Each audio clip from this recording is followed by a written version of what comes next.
Vamos analisar a questão 5. Aqui, o ponto principal é entender de onde surgem as novas características genéticas e qual é o papel da seleção natural depois que essas variações aparecem. O texto diz: leia o texto para responder à questão.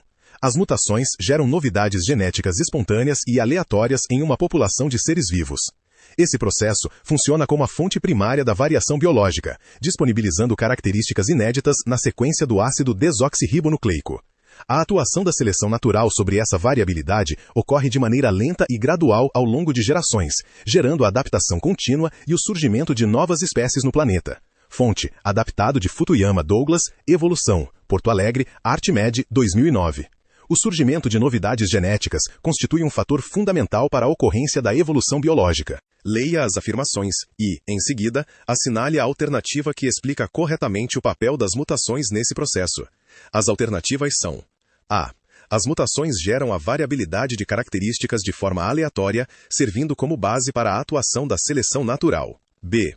As mutações ocorrem como uma resposta direta do organismo para garantir a sobrevivência da espécie em ambientes hostis. C. As mutações provocam a perda de genes importantes para induzir a evolução convergente entre populações que estão isoladas.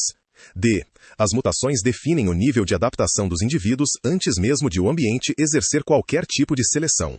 Agora, reparem duas palavras do texto: espontâneas e aleatórias. Elas são fundamentais. Uma mutação é uma alteração no material genético.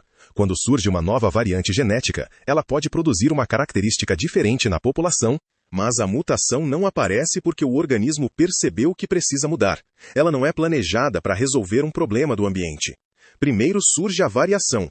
Depois, o ambiente pode favorecer ou desfavorecer determinadas características por meio da seleção natural. Imagine, por exemplo, que uma mutação produza uma característica nova. Essa característica não nasce automaticamente como vantajosa. Seu efeito depende das condições em que o organismo vive. Em determinado ambiente, ela pode favorecer a sobrevivência ou a reprodução. Em outro, pode não trazer vantagem alguma. Com esse raciocínio, podemos confirmar a alternativa A.